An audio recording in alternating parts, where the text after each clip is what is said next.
Welcome to the World of Store Reports tutorial on dynamic cluster management in retail. From this point on, we will refer to dynamic cluster management as simply DCM. DCM will replace category management, which simply groups certain types of inventory into major classifications such as candy, chips, and soft drinks. These categories are generally represented in the general ledger as candy inventory, chips inventory, soft drink inventory, etc., along with their corresponding sales and cost accounts. You may already be familiar with clusters if you've ever purchased an item from Amazon. When you go to the sale page of any product, close to the bottom of the page, you will see products related to this item. In the early 1980s, even though barcodes existed on individual items, most grocery suppliers shied away from using barcodes, mainly because their inventory management systems did not support barcodes, and they preferred to use their own supplier IDs for a variety of reasons. Their main ones being their existing computer systems were not capable of handling barcodes, and ordering inventory by barcodes would eliminate their ability to swap items in times when they were out of the items. It can get complicated, but supplier codes were more in line with items within departments that shared similarities. Different kinds of beans might share the same supplier ID number, though the cost of the items might be totally different. For example, if they were temporarily out of lima beans, they might ship the store pinto beans, green beans, or in some cases buttered squash, each one having its own distinct cost. Since new point-of-sale systems required barcodes to price the item at the point of sale, this created a big problem for the suppliers and their retailers with regards to receiving those items. For example, your supplier might send you a 873390, but your point-of-sale system only recognizes the item as a 628586274600. So, how do you get each item's purchased into the system? You buy one thing and sell something else. Your only course of action is to buy and sell by categories. I suppose you could hire an employee to open up the cartons of items you receive and use a handheld scanner to scan each item received into the system. We already tried that, and it doesn't work for a variety of reasons. Or you could just forget about it and dump the whole order into categories. I like to point out, in that kind of environment, the item loses its identity, including its actual cost as soon as it enters the store.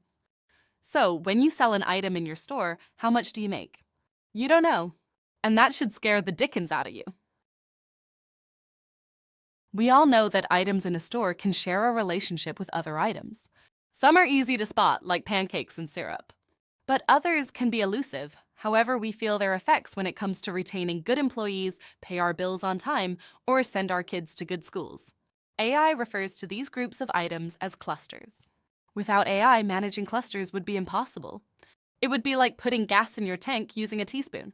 Just as the gravitational effects of the moon on the Earth create our tides, the movements of objects within a retail store have positive and negative effects on clusters.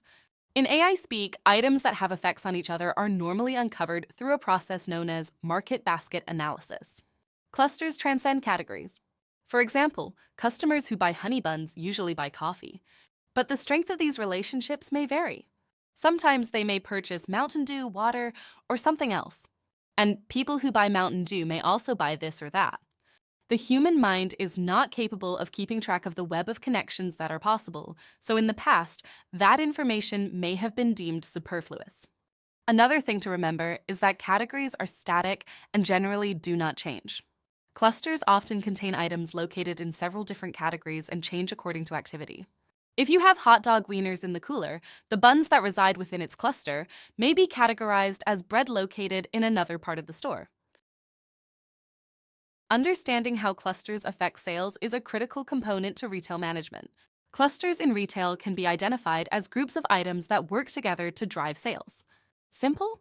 Clusters are rarely created by humans, but it is up to us to understand clusters and take appropriate action to get them to function in our favor.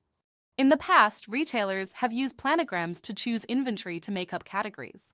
AI will change all that by using computers to track, affect, and purposely manipulate clusters, which are outside of the capabilities of the average human's mind of understanding an infinite number of dimensions.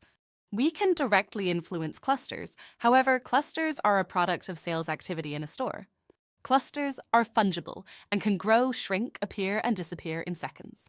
A store can have thousands of clusters across 7 or 8 departments, with each cluster having its own life cycle.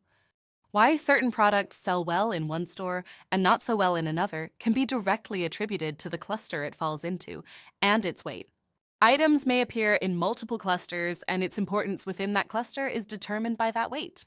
As an example, in 2008, there was a retailer who owned 2 stores in the same city located 1 mile apart. In one store, Ben & Jerry's New York Chunk ice cream outsold the same brand's Cherry Garcia by a wide margin. In the other store, the situation was reversed. Why? The answer was revealed by comparing a cluster analysis of the same product in both stores. The location of the displays in each store made the difference.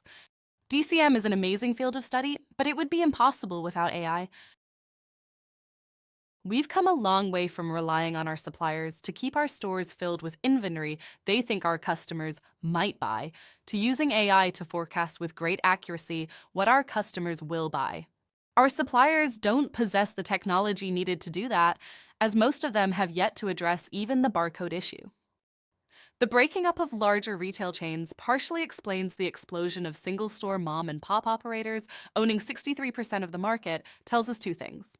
First, the practice of managing inventory by items instead of by volume is key to surviving in the retail industry. You can bet mom-and-pop store owners pay much more attention to what goes into their store. There is a truism I learned about accounts receivable many years ago. If a customer hasn't paid his bill in 90 days, the odds are pretty good he never will. If an item sits on your shelf for 90 days without selling, send it back or throw it in the bin. How many of those 90-day failures do you see on your shelves right this minute? And secondly, DCM coupled with item-level inventory practices will dominate the future retail industry for decades to come. The processes of item-level control, dynamic cluster management, computer-generated ordering, and paying only for what you've sold make up the key to thriving in the next 2 decades and beyond. You can no longer afford to be a warehouse for your suppliers' overstock.